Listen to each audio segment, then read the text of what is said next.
Hi, welcome back to my channel. Today I wanted to give some tips and tricks on taking photos for Instagram.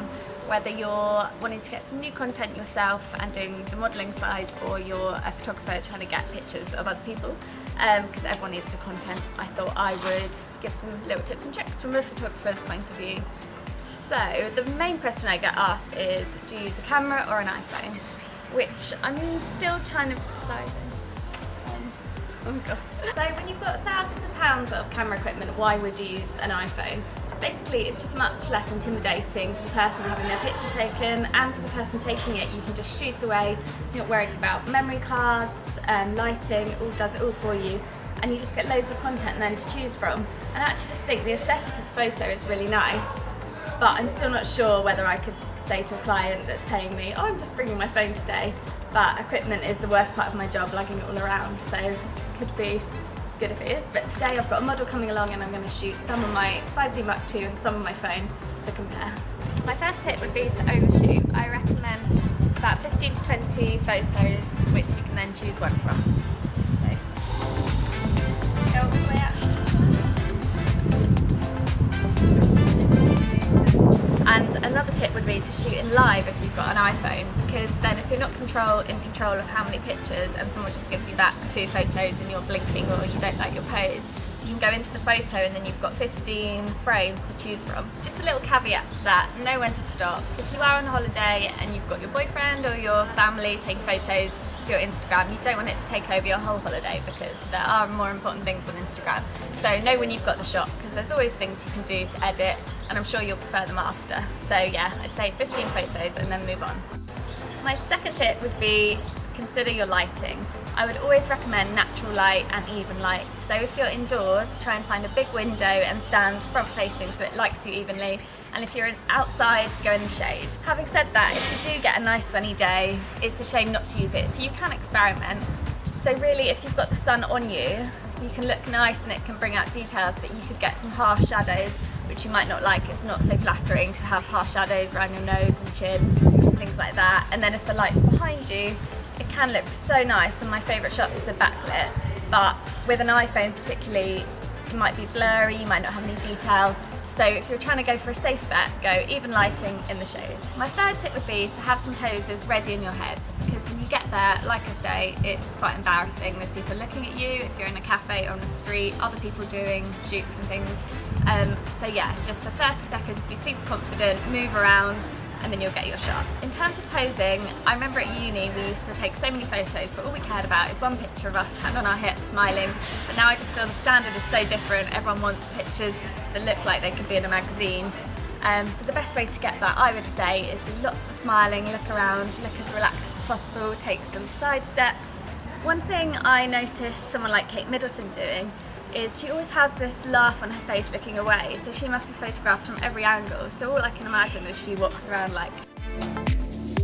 My fourth tip would be have something to do with your hands, have things to move around with and play with. We're going to use some sunglasses, which are always good to help pose with. You can take them on and off. There you go. And just something to do with your hands. Fabulous nothing. My fifth tip would be to shoot with someone who enjoys taking photos and you feel comfortable with and can make you feel relaxed, because the kind of environments you shoot stuff Instagram in are quite embarrassing. You're in a coffee shop or on the street, even like today, if you look around, there's so many other people. They're all kind of doing the same thing though, but it's still a bit embarrassing. It's actually quite a good lesson for me, actually, trying to do stuff that side of the camera, because I've often got my camera with my back to all of that going on and in my own world, whereas for the model, I can see it's quite intimidating, so it's good. My sixth tip is expect it to be stressful. The non-glamour of it.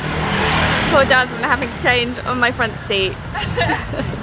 Even when I shoot bloggers who have hundreds of thousands of followers, they always say how stressed they are. Just deciding wedges or trainers, this is the chaos of blogger shoots, trying to get everything kind of two-man band. And yeah, it's always very stressful and chaotic. Usually on a proper shoot, you've got a team, everyone's got their roles, maybe 8 people, someone looking after clothes, someone hair and makeup, but a designated shoot location that's geared for taking photos. You've got a team, a photographer, assistant, makeup artist, stylist, everyone's looking after each job. Whereas when you're trying to take pictures for social media, you're basically a one-man band doing all of that yourself. Got all the clothes strewn on the back, shoes in here and still all my equipment, and we are still trying to shoot, and it is always chaos. Try and take steps to minimise this if you can. For instance, even then, someone looking out, stood outside someone's house, it's always a bit nuts. But if you can bring a car, so today I've got the clothes to the back of my car so the model can change.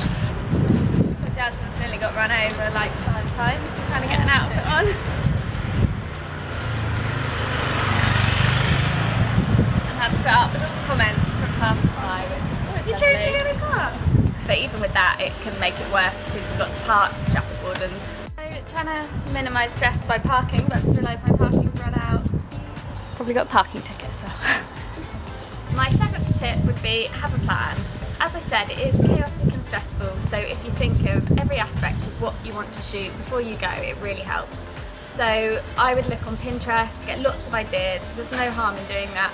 I had the other day on, I think it was like Jamie Lang's podcast with James Acaster, and them saying you should imitate before you innovate, and I'm such a believer in that.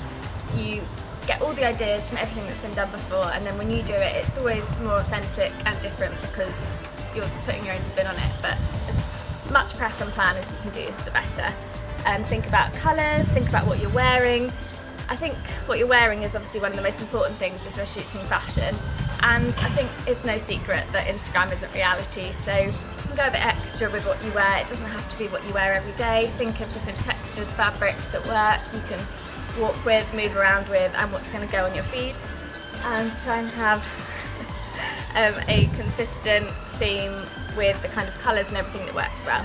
For instance, mine is very pink, so I know that those kind of tones will work well in the clothes and the background.